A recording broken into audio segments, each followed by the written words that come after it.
Want to be happier? Begin by being good to yourself. That may sound self-evident, but too many people skip this step and try to make themselves happy by chasing ever higher goals, or holding themselves to ever greater standards of perfection.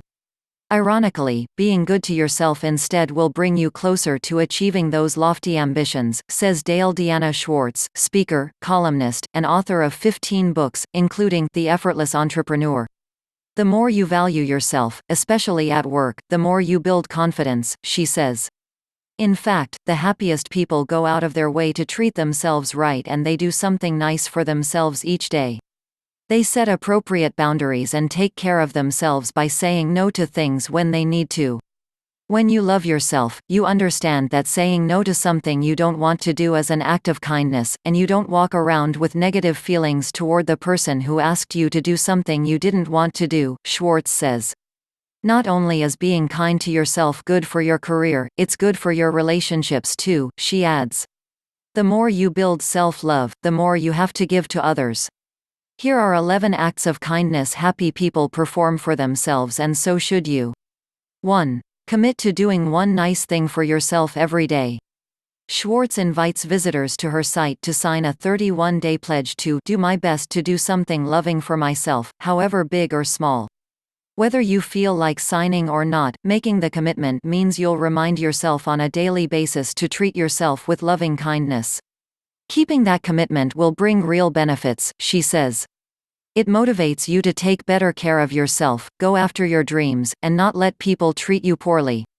2. Listen to yourself. That is, listen to how you talk to yourself, and the internal tone of voice you use. Mine tends to resemble my mother's in a lecturing mode. We often criticize ourselves in our own heads, and that brings down our confidence, Schwartz says. When you love yourself, you know you're good enough that you have to stop talking to yourself in negative terms. 3. Forgive yourself. Forgiveness is a big part of it, Schwartz says. It's hard, because most of us have been getting angry at ourselves for all the things we do wrong all our lives. People get into trouble because they try so hard to be perfect, and then they beat themselves up when they're not. Loving yourself means accepting that you're stuck inside your own imperfect skin. Schwartz recommends this exercise to start forgiving yourself. Look in the mirror and say, I love you and I forgive you. 4. Accept yourself as you are right now. For starters, that means accepting the body that you have today. Body image is a big stumbling block, and so is age, she says. When you love yourself, you try to be the best person you can be in the body that you have, and that's as much as you can do. Self-acceptance also means accepting your income and success level as they are, she says. It's okay not to be making a certain amount by the time you get to a certain age, she says. Entrepreneurs get a lot of criticism when people say, "Why are you wasting your time doing that?" or "You're not successful enough." Instead, she recommends asking yourself a simple question: am I happy with what I'm doing? She herself sold a successful summer recreation business when she found it was becoming too stressful. I wound up with less income, but I was happier. 5. Eliminate toxic people in your life and workplace. This may be easier said than done, but avoid tying yourself to clients, business partners, investors, or employees who make you unhappy. It's obviously harder to take the same approach with family members, but Schwartz says there's no reason to put up with people saying or doing things that are unkind. If people say mean things to me, I let them know. If they talk to me like that, I'm going to walk away or hang up the phone, she says. 6. Prioritize your health. I take supplements and vitamins, I exercise, and I recently cut out sugar for 7 weeks as an act of self-love, Schwartz says. But be careful, don't let caring for your health turn into a reason to beat yourself up if you slip. Yesterday, I had Twinkies, she says. I've been wanting them ever since they temporarily stopped selling them. So I bought some and I ate them. I don't beat myself up when I have a treat. 7. Stop skipping meals. People say, "I've been so busy I had no time to eat today," Schwartz says. That's a very unloving thing to do. Grab something, even if it's just a salad. Neuroscience tells us that letting your blood sugar sink sends stress signals to your brain. So if you truly can't stop and grab a meal, make sure you have healthy snacks at your desk. 8. Breathe.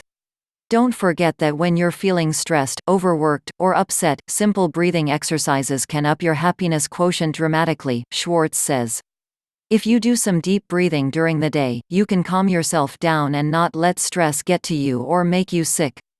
9. Give yourself a welcoming space.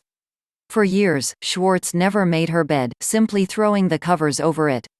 Now she makes it every day for a simple reason: walking into my bedroom when my bed is made makes me smile. Take the same approach with your workspace, she advises. Make it as orderly as you can. Neatening up your workspace and getting rid of stuff you don't need will make you feel calmer and more in control, she says. But don't limit yourself to just decluttering. Make sure you have your environment and office space the way you like it and that it's a pleasant place for you to work, she says. Have fresh flowers on your desk. Take it seriously. 10. Get some sunlight. A lot of people work in dark spaces. That's very unhealthy and unloving, Schwartz says. Try to work in a place where you have access to natural light, she advises.